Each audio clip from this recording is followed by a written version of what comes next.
Good afternoon, it's Pierre with Overview Property Inspection.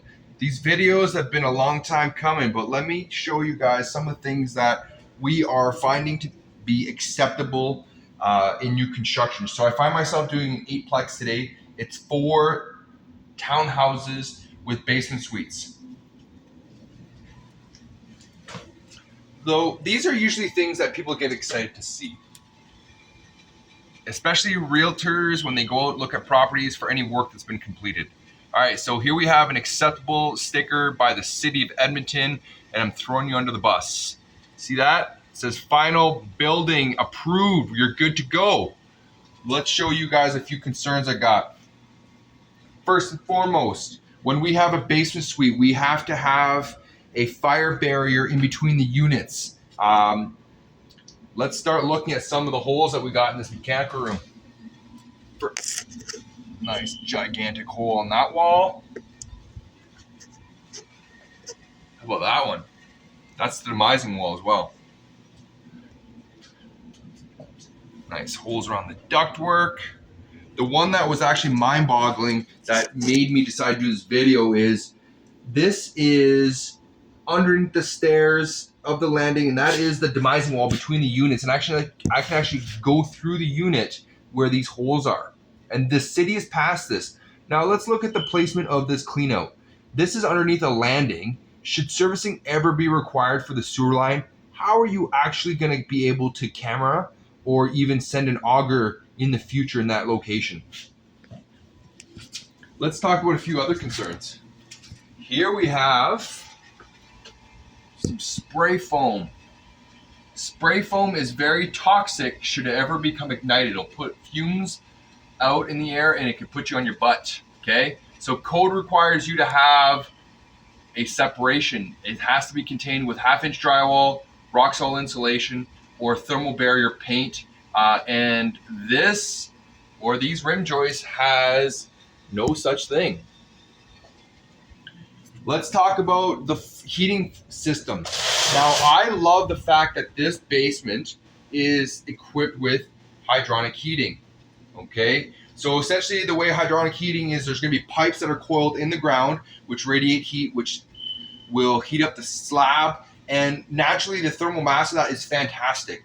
Now, one concern I have with this install, while I have to stress this, it does meet current building code.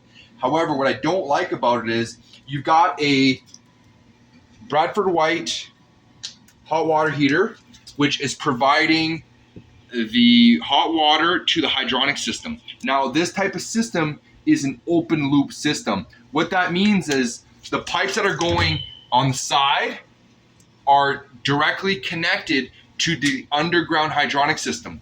Now, imagine this. When you don't use the system 6 months of the year, you've got this safety feature in here which will turn the pump on periodically so that the potable drinking water, which is connected to the underground, doesn't go stagnant. If it does, water could grow bacteria in it, okay? So the safety measure in place is you're relying on a pump, okay? Now, it's nice that there's no service switch. You'll notice that it's hardwired in. However, if someone ever shuts off that breaker or if this pump fails, you could affect the quality of the water.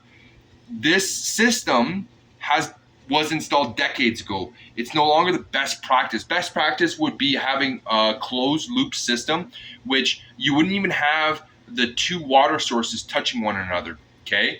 Naturally, it's gonna be more expensive to install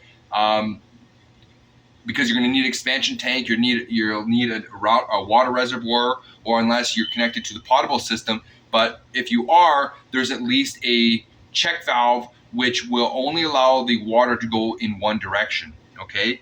It'll be replenished by the city's water, if you will, okay? So these are things that we are finding in the city of Edmonton. Do we think that these things should have passed? Well, let's have a look at this closing hardware. Self-closing hardware on the doors. Well, this is the mechanical room. Well, naturally you can see it doesn't close. Nor does the basement suite entry.